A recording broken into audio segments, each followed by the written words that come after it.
साथियों नमस्कार, स्वागत है वो फिर आपके अपने YouTube channel official R study पे।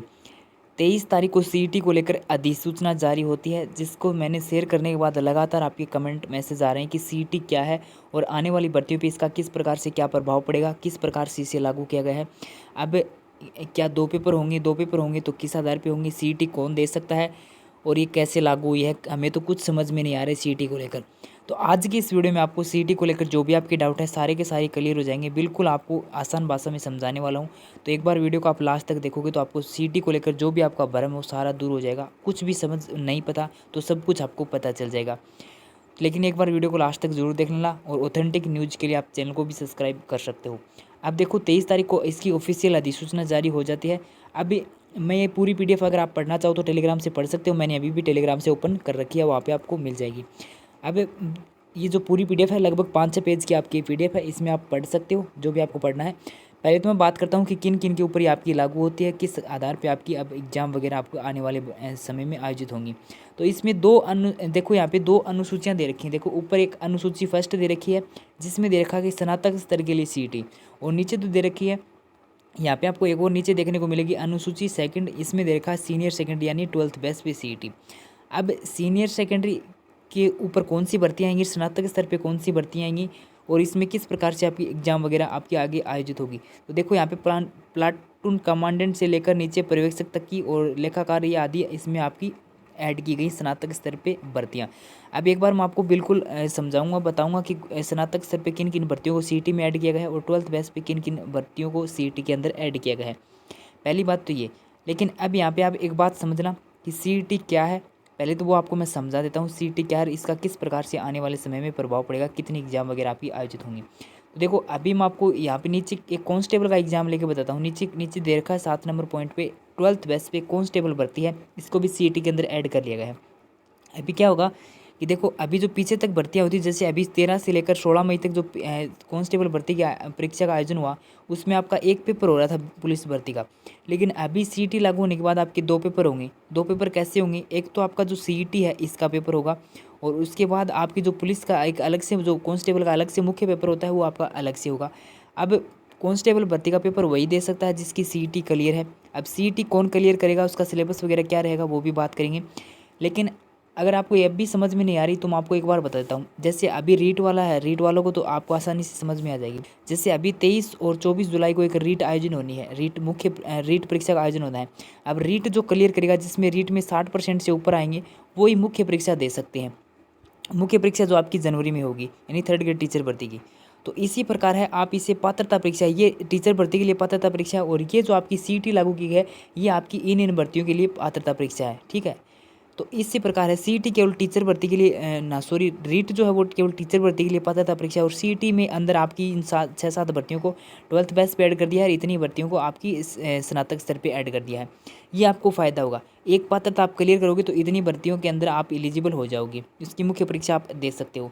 तो अभी क्या होगा कि सीईटी तो आपकी आयोजित होगी उस सीईटी में एग्जाम होने के बाद उसमें जो 15 गुना स्टूडेंट होंगे, 15 गुना स्टूडेंट को एलिजिबल किया जाएगा मुख्य परीक्षा के बाद। उसके लिए 15 गुना स्टूडेंट ही आपकी मुख्य परीक्षा दे सकते हैं। तो एक तो फ़ायदे की बात ये होगी कि जैसे कांस्टेबल के लिए अभी 16-17 लाख आवेदन होते थे, उसके बाद आगे जो है वो केवल इतने स्टूडेंट के बीच कंपटीशन रहेगा मुख्य परीक्षा में। तो एक बात आपकी ये है। दूसरी बात ये है कि जो सीईटी एग्जाम है वो हर साल आपकी आयोजित होगी, हर साल, यानी साल के अंदर आपकी एक बार आयोजित होगी। ठीक है, तो आपके लिए ये भी अच्छी बात है। अगर इस साल आपकी क्लियर नहीं होती तो अगली साल आपकी सीईटी क्लियर हो जाएगी। लेकिन एक बात ये भी है कि जिनकी सीईटी क्लियर होगी वही इन भर्तियों को आगे दे सकता है। ऐसा नहीं कि पहले की तरह आपने डायरेक्ट फॉर्म भरा और आप एग्जाम दे सकते हो। बात आपकी समझ में आ गई होगी। सीईटी आपकी ये है। अब बात करते हैं सीईटी कौन करवाएगा। तो कर्मचारी चयन बोर्ड है वो सीईटी करवाएगा। जल्दी इसके संबंध में आपकी प्रोसेस शुरू कर दी जाएगी कर्मचारी चयन बोर्ड की तरफ से। अभी इसका सिलेबस क्या रहेगा, इसका सिलेबस है वो नॉर्मल आपका सिलेबस जो रहता है, मुख्य मुख्य सब्जेक्ट आपके रहेंगे। जैसे इसमें आपकी रीजनिंग आ जाएगी, इसमें आपका जीके आ जाएगा और उसके बाद मैथ वगैरह आपकी इसमें आ जाएगी। और जो आपका सिलेबस ऑफिशियल जब भी जारी किया जाएगा आपको बता दिया जाएगा। लेकिन इसमें मुख्य मुख्य आपके सिलेबस रहते हैं, जैसे रीजनिंग वगैरह आ गए, India GK, Rajasthan GK, current वगैरह, साइंस वगैरह, ये जो मुख्य मुख्य सब्जेक्ट हैं इनको इसमें ऐड किया जाएगा। जैसा ऐसा नहीं होगा कि सीईटी के अंदर ऐसा सब्जेक्ट नहीं आएगा जैसे कांस्टेबल के अंदर आपका महिला बाल अपराध आता है तो सीईटी के अंदर भी आपका महिला बाल अपराध आएगा। नहीं, ऐसा नहीं होगा।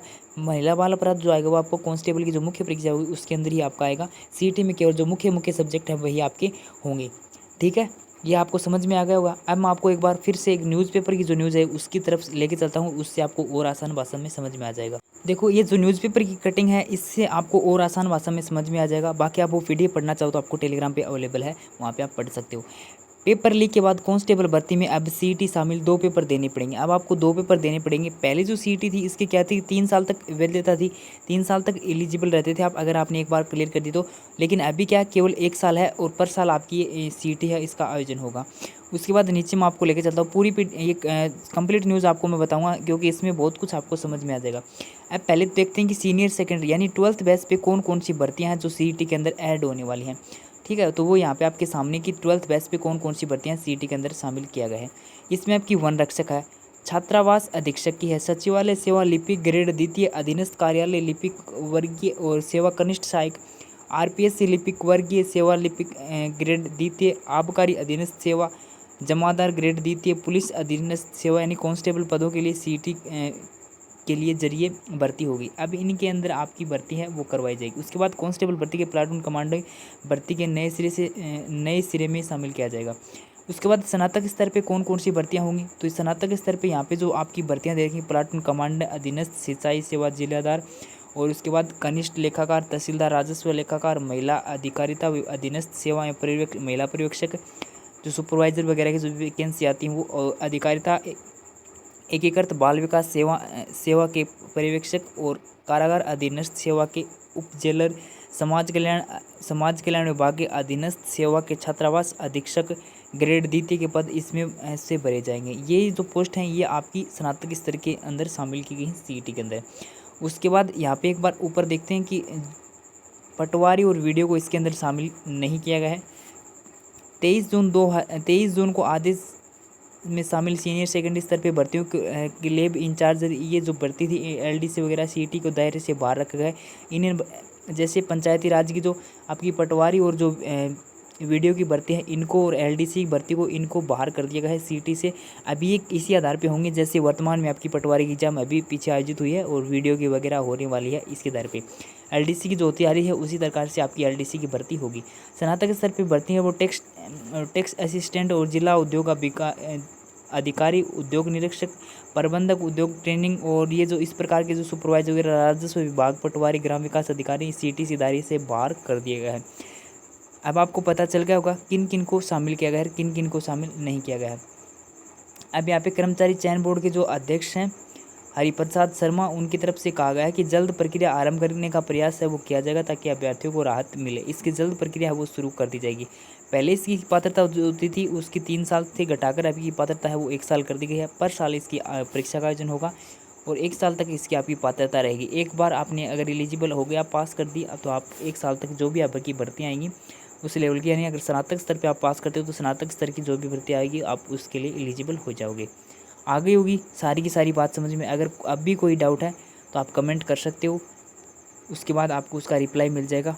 चैनल को सब्सक्राइब नहीं किया तो सब्सक्राइब जरूर कर देना, वीडियो को भी लाइक शेयर कर देना।